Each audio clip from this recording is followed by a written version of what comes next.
ہم دوبارہ رحمتوں کی گفتگو کو جاری رکھتے ہیں۔ ایک دوسرے کے بارے میں دلوں میں بغض رکھنا، کردار کشی کرنا مسلمانوں کے شایان شان نہیں ہے۔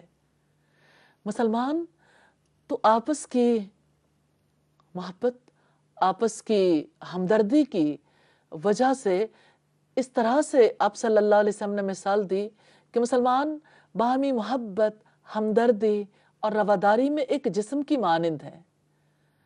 جسم کے ایک حصے میں کوئی تکلیف ہوتی ہے تو پورا جسم بخار اور بے خوابی میں اس کا شریک ہو جاتا ہے۔ تو اب صلی اللہ علیہ وسلم نے رحمت اور شفقت کا جو نمونہ چھوڑا، اس میں پوری امت کے لیے سبق ہے۔ اللہ تعالیٰ سے دعا ہے ہمیں نبی صلی اللہ علیہ وسلم کی رحمت کو جاننے، سیکھنے اور آپ صلی اللہ علیہ وسلم کے اسوے کو اپنانے کی توفیق عطا فرمائے۔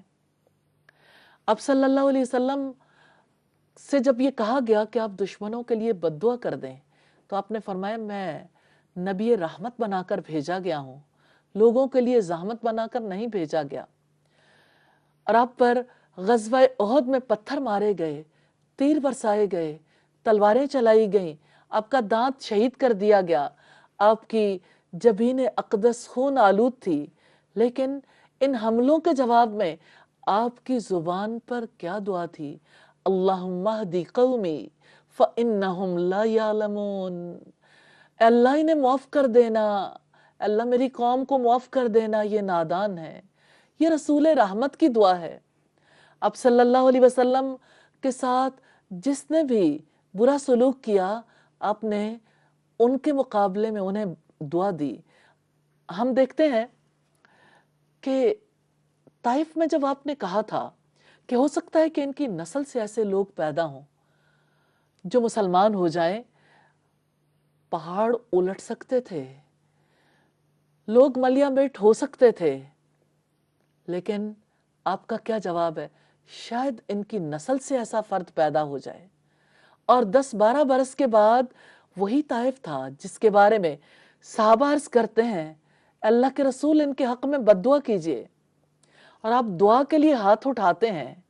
لوگ سمجھتے ہیں کہ نبی صلی اللہ علیہ وسلم ان کے حق میں بد دعا کریں گے، لیکن زبان مبارک پر یہ الفاظ ہیں اللہ ثقیف اہل طائف کو اسلام نصیب کر۔ اسی طرح آپ کی یہ دعا تھی یا اللہ ان کو مدینہ لا۔ پھر وہ مدینہ آئے، مسجد نبوی میں بیٹھ کر جہاں وہ مہمان ٹھہرائے گئے تھے وہ مسلمان ہو گئے۔ یہ نبی رحمت کا کردار ہے۔ دوس کا قبیلہ یمن میں رہتا تھا۔ طفیل بن عمر دوسی اسی قبیلے کے رئیس تھے۔ وہ ابتدا میں اسلام لے آئے تھے، مدتوں تک اپنے قبیلے کو دعوت دیتے رہے اور وہ کفر پر اڑے رہے۔ انہوں نے اپنے قبیلے کی بربادی کے لیے رسول اللہ سے بد دعا کرنے کے لیے کہا۔ آپ نے فرمایا اللہم اہدی دوسن، اے اللہ دوس کو ہدایت دے، وَأْتِ بِهِمْ، اور انہیں یہاں لے آئے۔ اس طرح سے ہم دیکھتے ہیں کہ نبی صلی اللہ علیہ وسلم کے قریبی ساتھیوں میں سیدنا ابو ہریرہ کی والدہ مشرکہ تھیں۔ وہ اپنی ماں کو جتنی تبلیغ کرتے تھے ماں اتنی نفرت کرتی تھی۔ ایک دن انہوں نے جب دعوت دی تو ماں نے رسول اللہ کی شان میں گستاخی کی۔ سیدنا ابو ہریرہ کو اس قدر صدمہ ہوا کہ رو پڑے۔ اسی حالت میں رسول اللہ کے پاس آ گئے، واقعہ عرض کیا، آپ نے دعا کی الہی ابو ہریرہ کی ماں کو ہدایت نصیب کر دے۔ وہ خوش خوش جب گھر واپس آئے دیکھا کہ دروازہ بند ہے اور ماں نہا رہی ہیں۔ غسل سے فارغ ہو کر ماں نے دروازہ کھولا اور کلمہ پڑھ لیا۔ سیدنا ابو ہریرہ بہت حیران ہوئے، ابھی ابھی میں روتا ہوا نکلا تھا اور میرے آنے سے پہلے دعا اثر انداز بھی ہو گئی۔